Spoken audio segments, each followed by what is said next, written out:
Are we good to go? You are good. All right.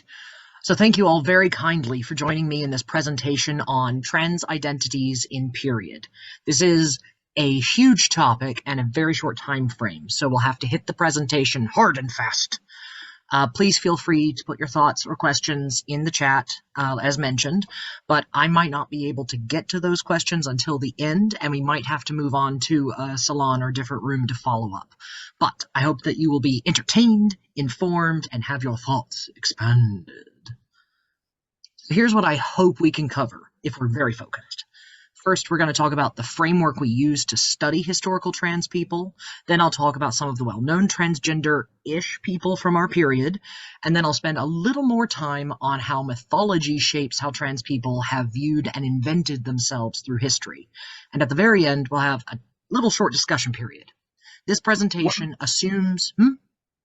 I was gonna say, sorry, one quick pause. At least on Mhm. my screen, it does look like you've got two like gray boxes on the right side. I don't know if maybe other Ah, people got can't. it. That might be your Zoom. Yep, there you Yep, go. that's my Zoom stuff. Thank Yep, you for just letting me know. That that way better? we don't recording issues. So, sorry, continue. So thank you. Um, So at the end, we'll have a little short discussion period.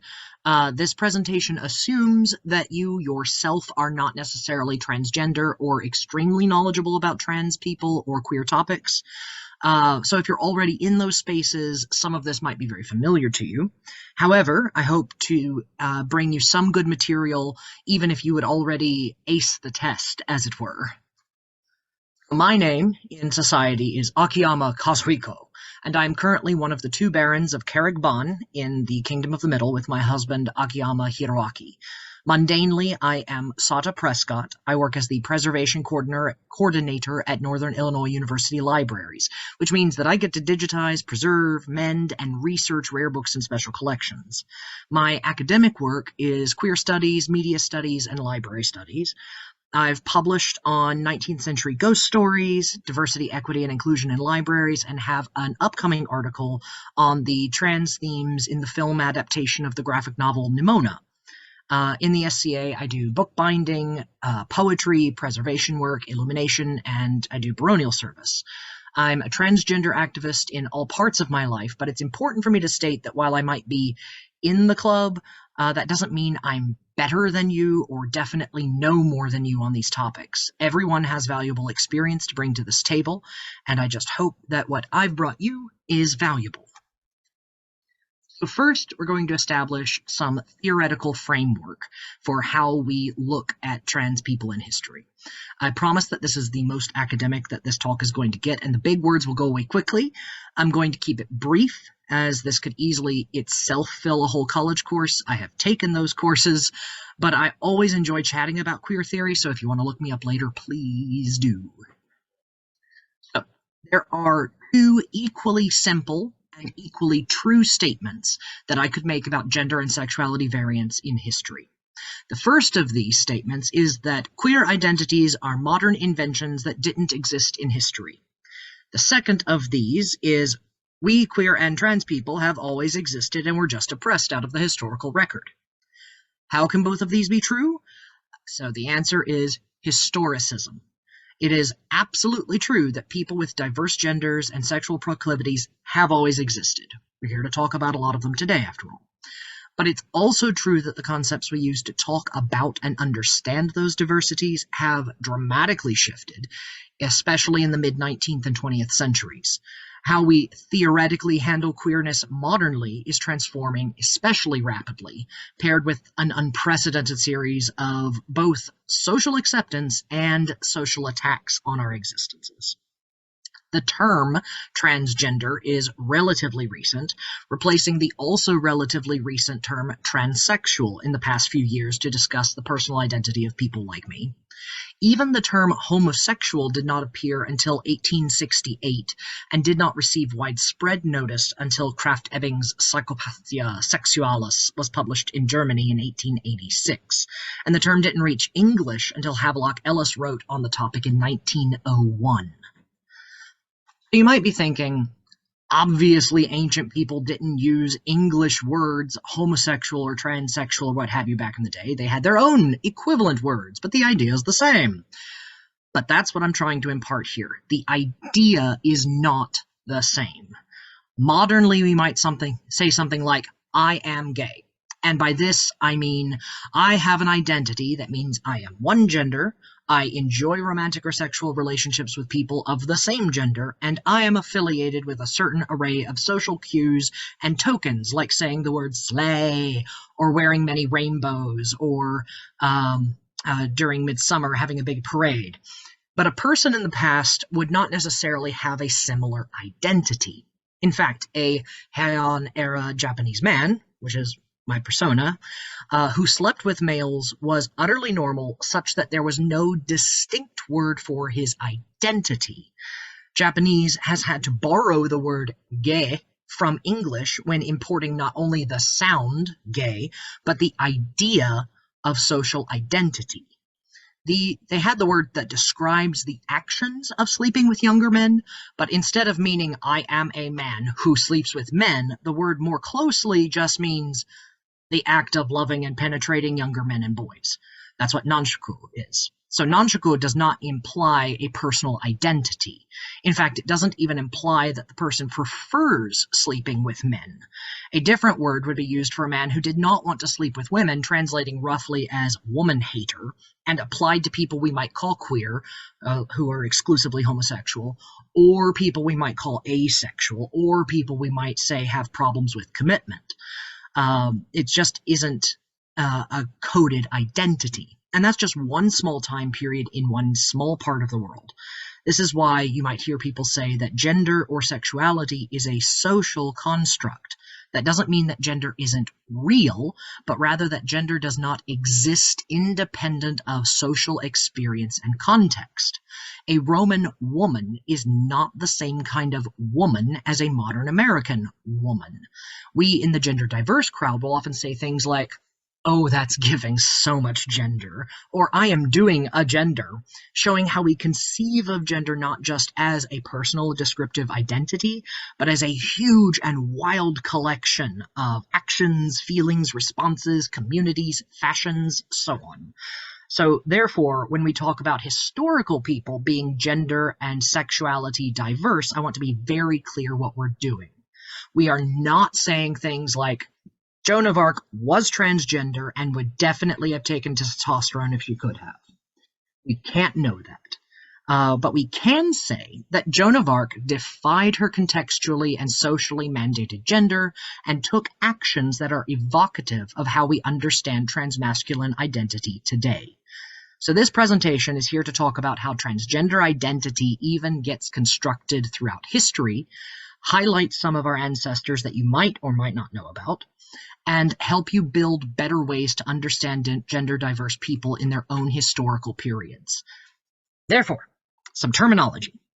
When I talk about a person's sex, I am talking about medical, biological, or socially assigned aspects of a person's body. Someone whose sex is female will usually be assigned the gender female at birth, will be expected to have the possibility of a chance to carry children, and might wear specific clothing. When I talk about gender or gender identity, I will be talking about people's social conception of gender, the thing that makes someone say, I am a woman. When I talk about gender expression, I'm talking about the performance of gender or gender-associated traits like clothing, speech patterns, social deference, job selection, and so on. And most important of all, while we often use the man-woman binary to make classification easy, none of these categories are binary. They are all spectra, and none of them have to match each other. A person who is sexed female and gendered non-binary might use the gender presentation of fully masculine. None of these have to match. So we want to be respectful about how we refer to people in history, but some of what we wish we could know is inaccessible. So I can only do my best, but I want it known and upfront that in this space we respect the self-definition of all people first and foremost. but if I use a pronoun that feels off, know that I'm operating in good faith here. So there's one more piece of the puzzle, your knowledge base. So like I said before, each person has a unique understanding of their own gender path, and it's a part and parcel of the rest of their social and cultural path, and that knowledge itself is a valuable framework for understanding other people, peoples, and ways of being. So I won't have the asset of understanding your distinct way of living, and I can only learn it by listening to you. I will only ever really know what it is to be a white trans-masked person from 21st century Appalachia. So I want to make sure that this space is one that welcomes each other's knowledge as we tackle a somewhat thorny subject. So now we're going to look at some gender diverse people in history and maybe what we can learn about them. Oh, actually, no. I added another slide since I wrote that. Meh. All right, so what do we do with this knowledge? We use it to understand some of the questions we need to ask when we're examining figures and stories from the past. When we are asking if a person was doing gender stuff or doing queer stuff, we're usually looking at letters, court documents, oral histories, mythology stories, or other ephemeral pieces of the record. The love letters between the women of 17 and 1800s are legendary for their intimacy and purple prose. So are all of these women secret lesbians? Maybe. Who can really say? And we have so many documented instances of people assigned female sex at birth who use male expression to join armies. Are they all trans men? Maybe. It really depends a lot on social and individual contexts. Maybe that person just didn't want to perform the socially required role for females. Maybe that person wanted to accomplish a specific goal or have a particular career. Maybe they were a butch-y lesbian that wanted to marry their femme sweetheart. And maybe they were a trans man, claiming their gender as best they could. We also have loads of eunuchs in history who were referred to as non-men. Are these people non-binary representation that we would dream about? Or were they mostly slaves who were mutilated to uphold white supremacy? So these topics are deeply intertangled. We even have evidence of women dressing as men and pretending to be castrati, which are singers who were castrated to preserve a prepubescent vocal range. And what about cultures who have designated places for mixed or multi-gender beings? Do these map onto our understanding of what gender is? And mythology. Do gender-weird gods actually imply social valuation for trans identities? There's no functionally correct answer to any of these questions in general, but it's important to have them to ask for any specific interest or instance. All right, how do we deal with the instances? How do we identify transgender people, experiences, or themes in our history? First and foremost, we make sure that we are evaluating the factual information we have and not layering on our assumptions about what that means. In the cases of, for instance, grave goods, when burials have been found, archaeologists have sometimes assigned a gender to the occupant based on, well, there's swords in here. That's a guy. Then later science can show that the occupant had a female sex based on certain aspects of their bones or DNA. And then archaeologists might say something, this culture had warrior women. Similarly, some folks might say, well, look at this obviously transgender person. But we cannot wholeheartedly say that. What we can say is that a person with female sex characteristics was buried in the presentation that matches other burials of people with male sex characteristics. We cannot draw sweeping conclusions from single instances, but we can say that these instances of burials are part of a broader transgender history documenting gender diversity and gender variance across all of humanity's existence. Our next greatest resource for finding transgender expressions in history are court documents and other textual evidences. We have lots of well-preserved court proceedings who talk about who gets executed for cross-dressing or transvestitism. We also have lots of court documents that talk about people who have been brought before the court for an unrelated offense but live in a counterculture fashion. For instance, later we'll talk about a pickpocket who was prosecuted for theft, but the court documents also describe that the person's unusual gender presentation is mismatched to their sex. In addition to court documents, there's also doctors' reports, religious documentation, and other semi-official resources.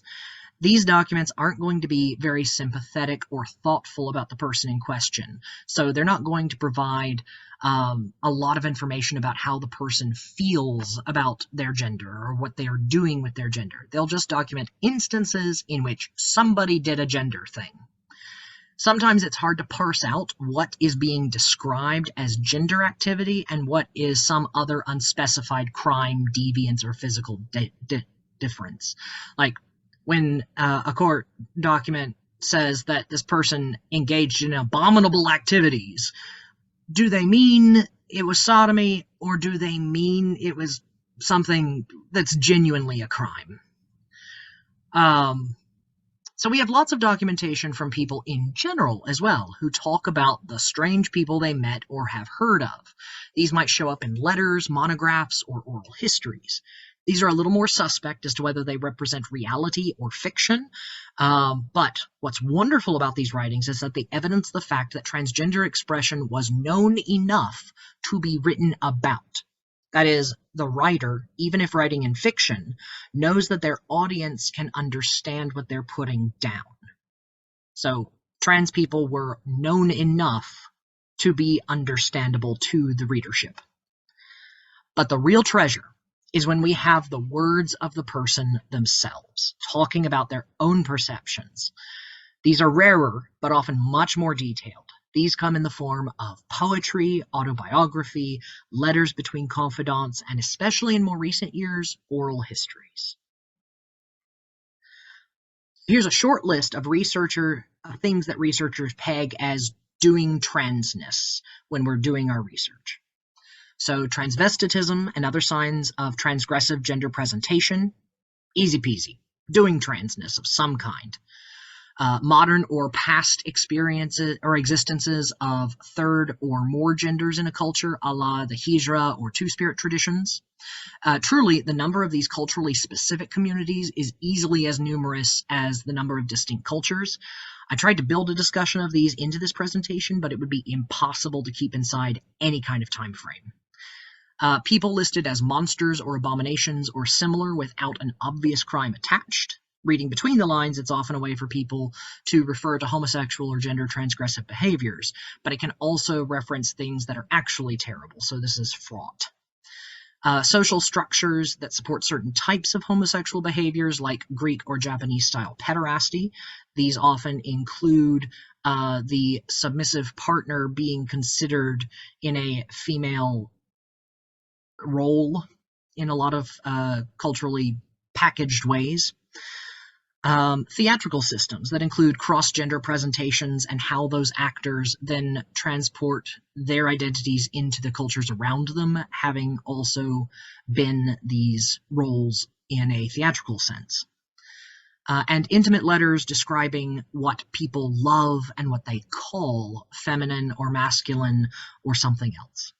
When disguise, and the last one is, yes, we have lots of cases where people disguise themselves as one gender or the other for a specific purpose, a la women disguised as men to access social capital. But in many cases, when the disguise is no longer useful, the person might still keep it. And why is a fun question to ask. Let's hit the street. Let's meet some of my ancestors. We are not covering the extremely many cultures that have transgender elements as part of their society, because it's literally all of them. So if you're thinking about like the Hijra, Two-Spirit, 5 Judaic genders, that's all out of scope right now. We're just going to highlight specific people who did transgenderness in interesting ways in period. So as we go through these, I want you to make note of the fact that these people are from all levels of society, all socioeconomic classes, do all sorts of goods and ills, are from all parts of the world, and just have all sorts of lives. Some of these people got to document their own lives. Some we only know about because there's a single line about how they were executed.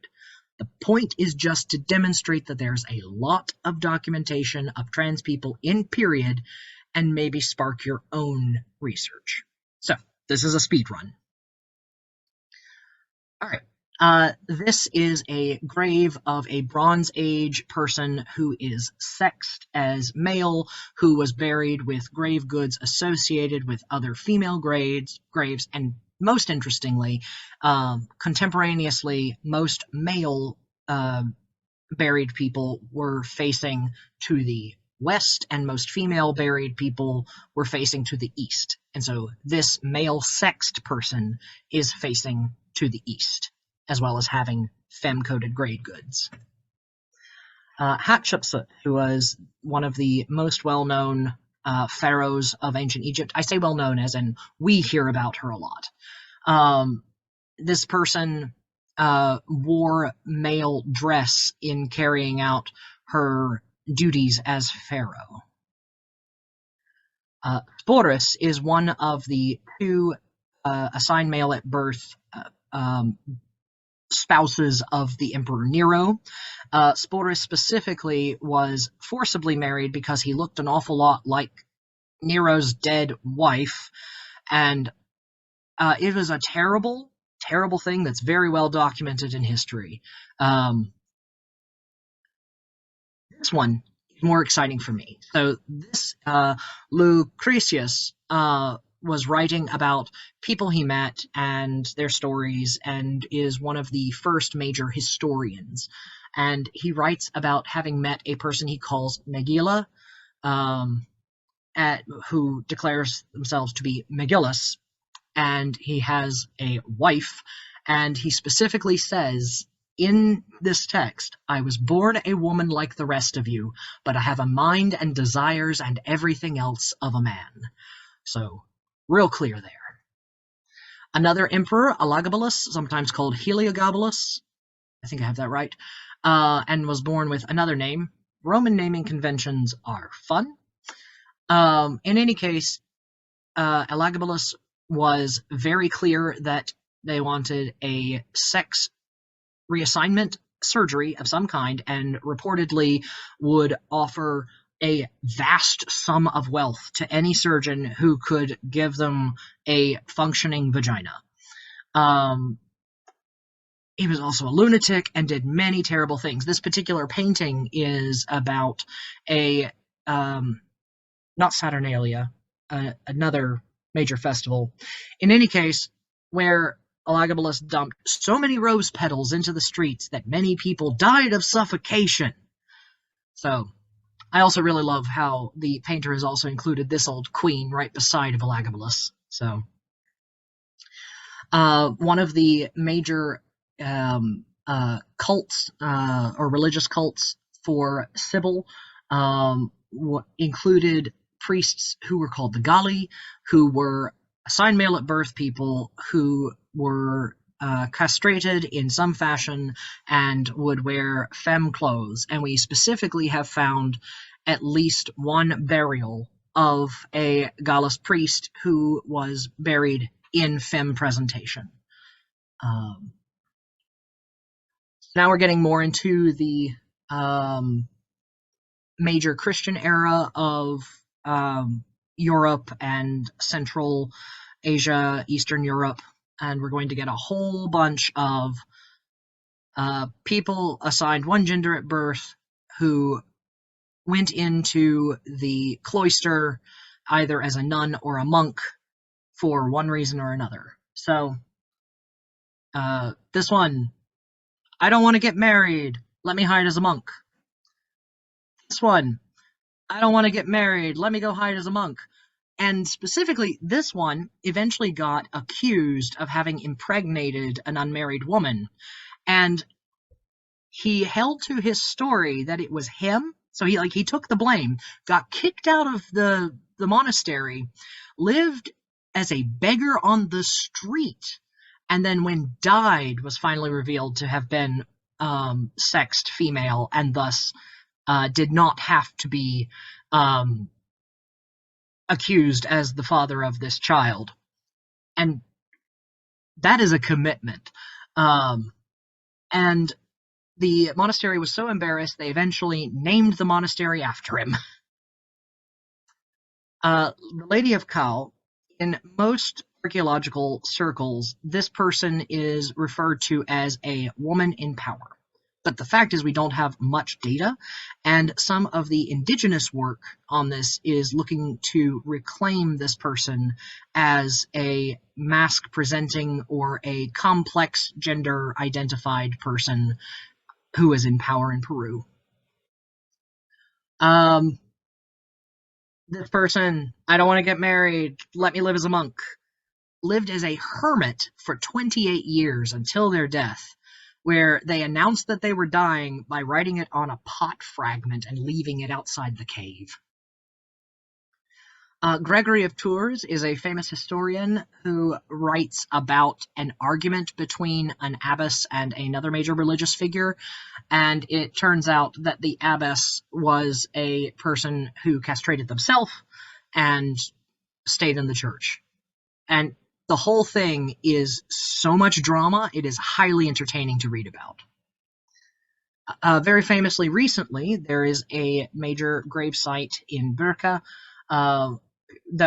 it's like one of the famous, most complete Viking Age grave sites that for a long time was presumed to be a male because of the grave goods. Then they did studies on the body is femme, and so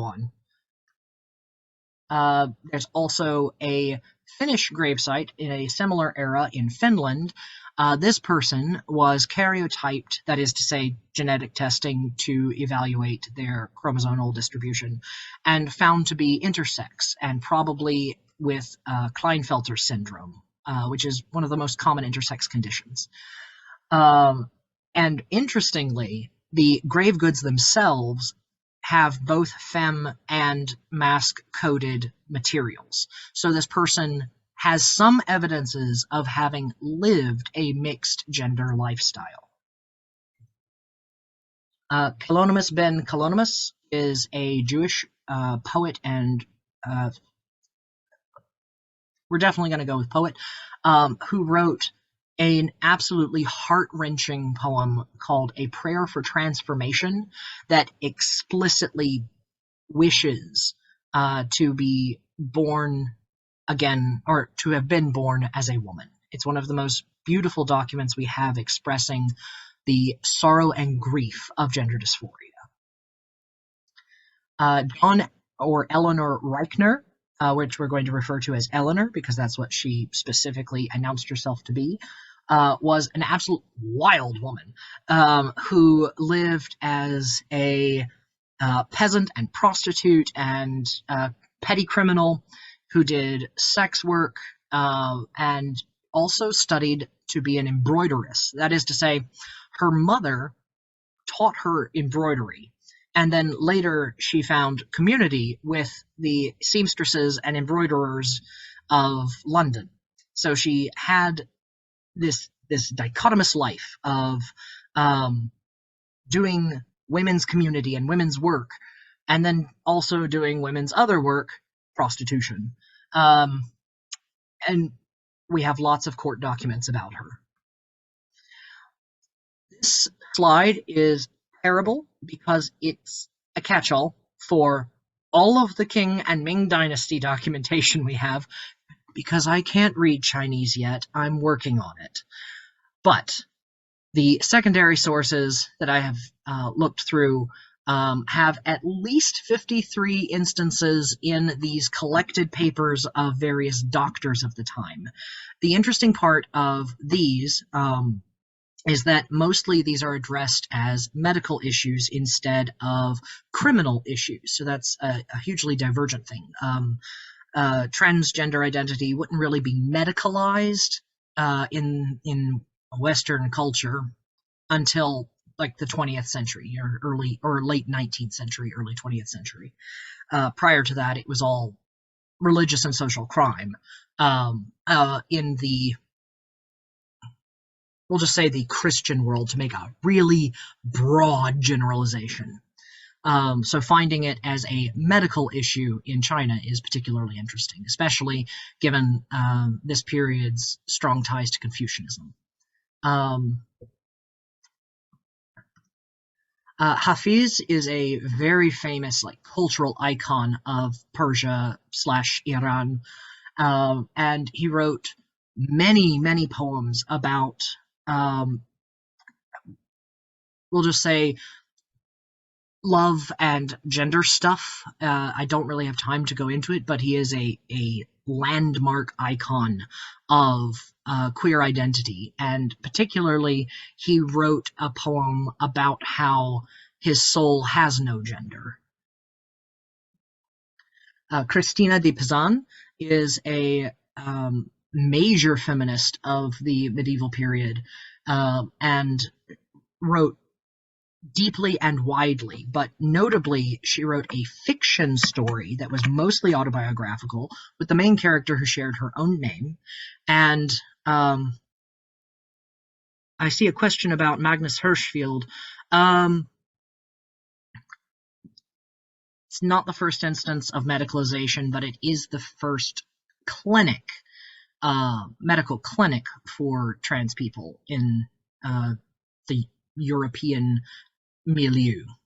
Okay, so Christina de Pizan. So she wrote this book about a character named Christina who, when her husband died, she found in her own heart that she was really a man, and so through the blessings of God, was able to transform into a man.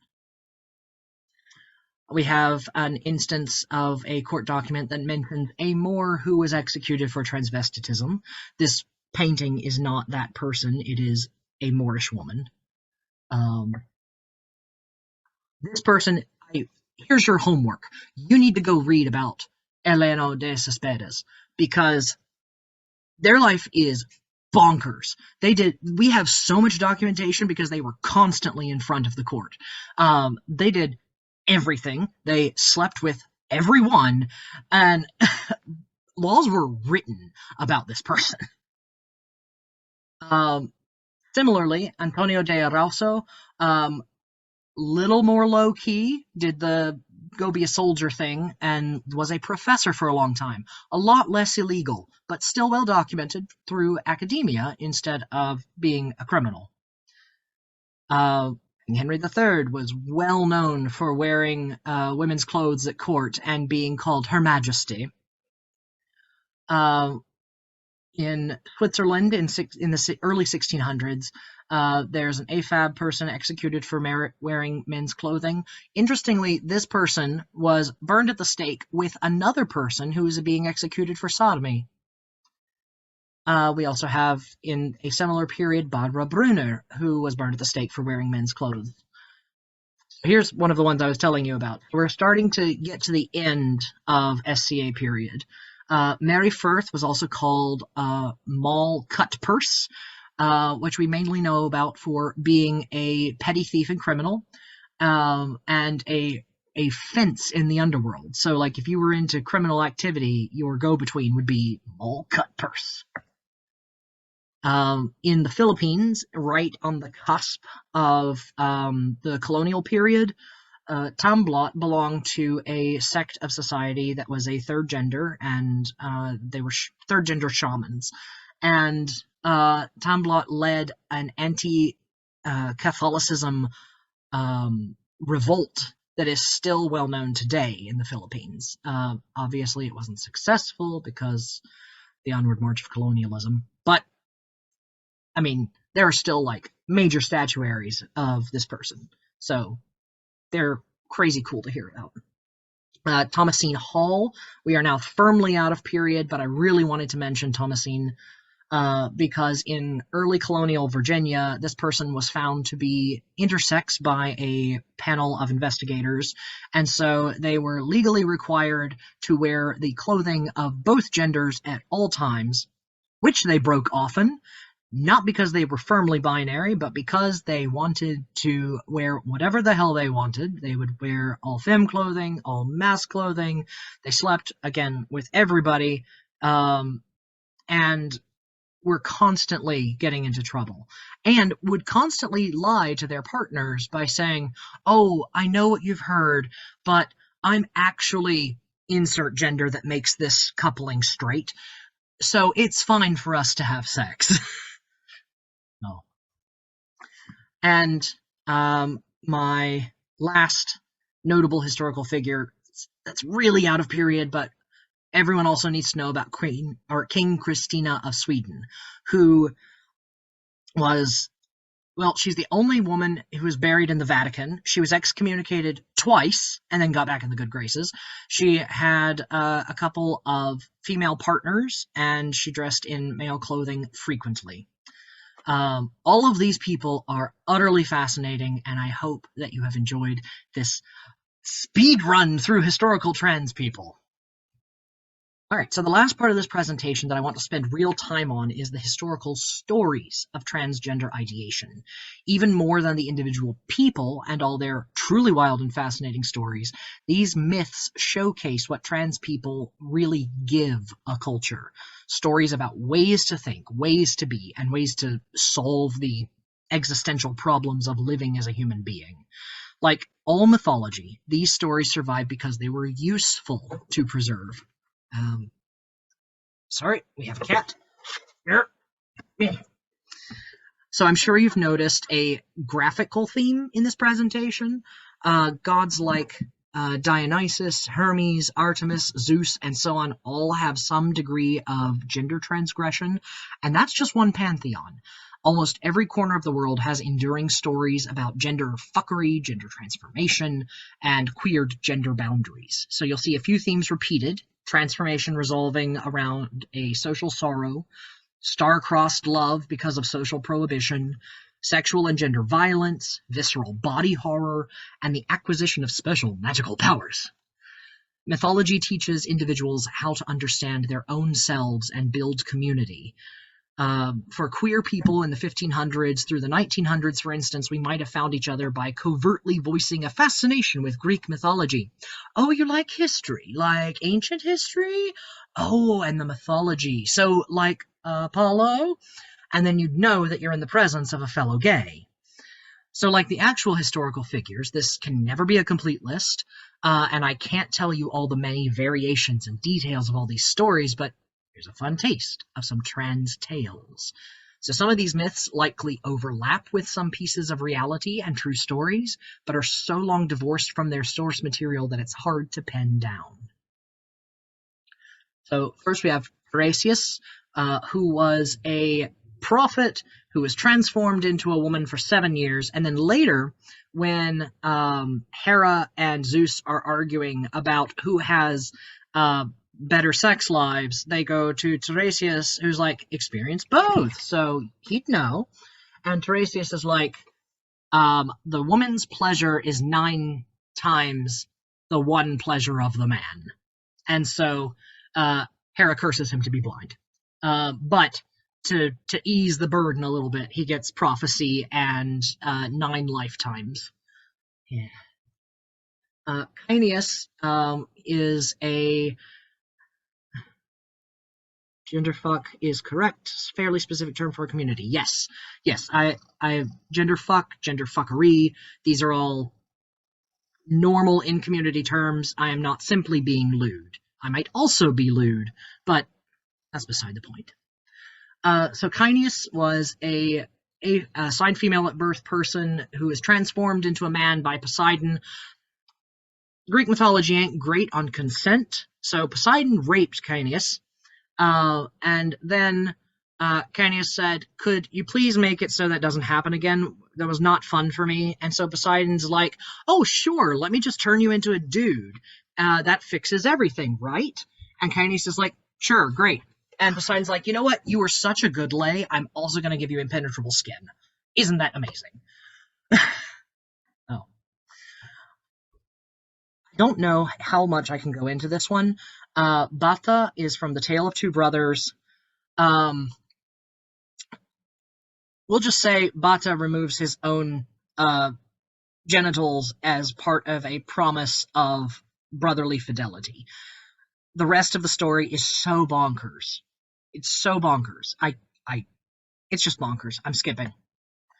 Sikandi is a person who is transformed by a yaksha to be a male.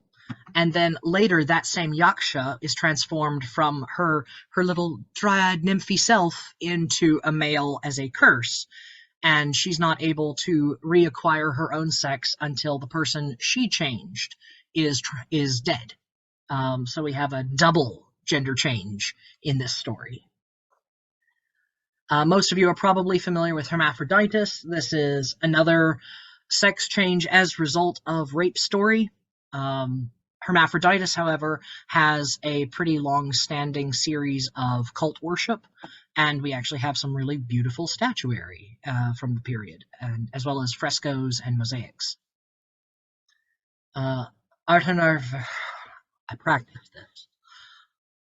Ardhanarshivara is a deity who is half and half, split down the middle, with a female half and a male half. Odin, I specifically wanted to give this image because it is a small statuette about yay big that was found by an amateur archaeologist, and the amateur archaeologist immediately identified it as Odin because there's a throne, there's 2 ravens, there's 2 wolf heads, that obviously Odin. And then the archaeology community was like, well, the figure's in a bunch of female clothing, so it's probably actually Freya sitting in her husband's throne because she's the wife, she can do that. But we also know that in the mythologies, Odin cross-dressed a lot. He used transvestitism to acquire female magics that allow him future sight. There's just many instances in which he engaged in gender fuckery. So we don't have a consensus in the archaeology community on whether this is a portrayal of Odin in drag or if this is a portrayal of a female deity figure on Odin's throne. It's interesting. Everybody here already knows about Loki. He fathered and mothered a whole bunch of different creatures and people and deity figures, and did a whole lot of gender fluidity. Iphis is the story of Iphis and Ianthe has been read both as a lesbian love story as well as a transgender love story. Iphis and Ianthe were both female and fell in love as youths, and they go to the temple of Isis to beg for a way for them to be wed, and so Isis transforms Iphis into a male, and everyone is so happy for them. There's much rejoicing, and they get married, and it's a happily ever after with no rape. It's amazing. Can we even call this a Greek myth at all? Lysippus of Crete, similar story, a little more miserable. Basically, dad only wanted a man, or wanted a male child, so mom finds out, oh no, my child's a girl, we're going to raise you as a man and tell dad that you're a man. Meanwhile, she prays to Leto to find a solution, and so Leto transforms the child into a man. And there's even a long-standing rite of passage into manhood for certain areas of Crete, that is the removing of the peplos. So you start the thing in girls' clothes, and then you take off the peplos to show that you are a man. So Thecla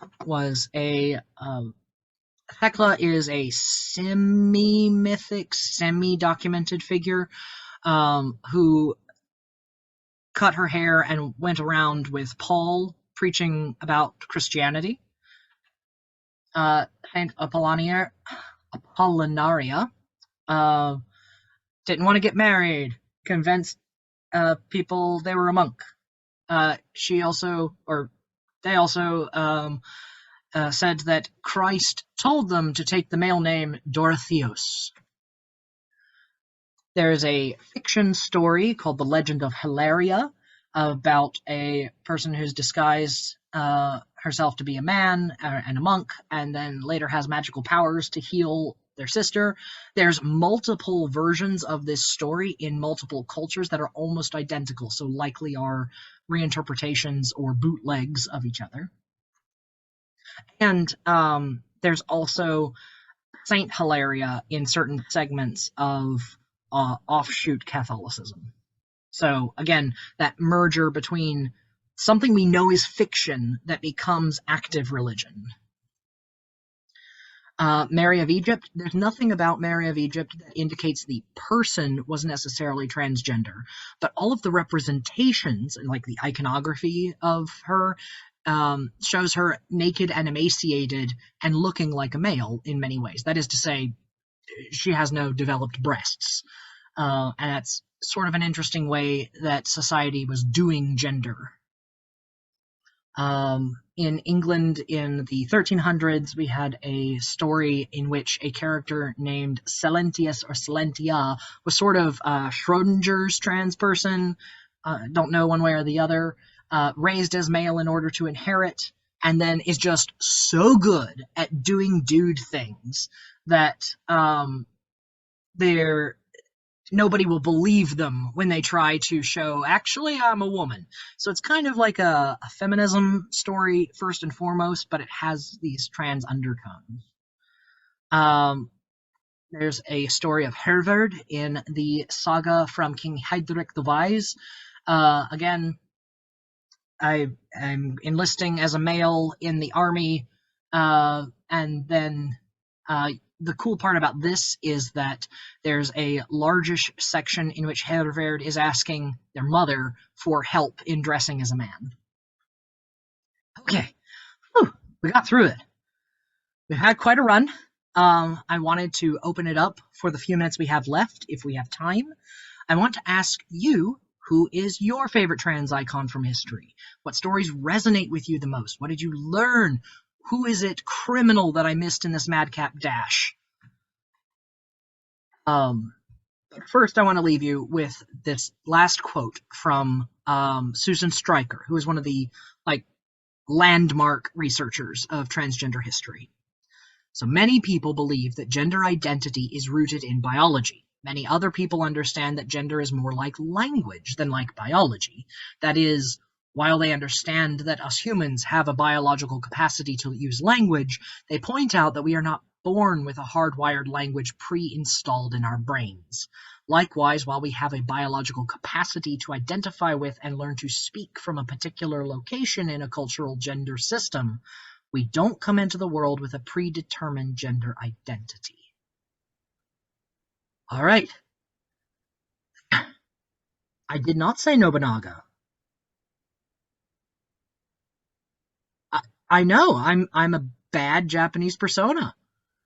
In fact, I skipped most of Japan because most of what we have documented well is well out of period. It's all Edo, and prior to that, we have like very general statements. But yes, I should have had Nobunaga here. I should have also had Yoshitaka.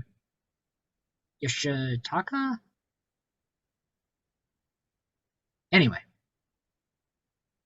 Just jump in real quick at this point. Would we like to turn off the recording so that people can chat more freely without it being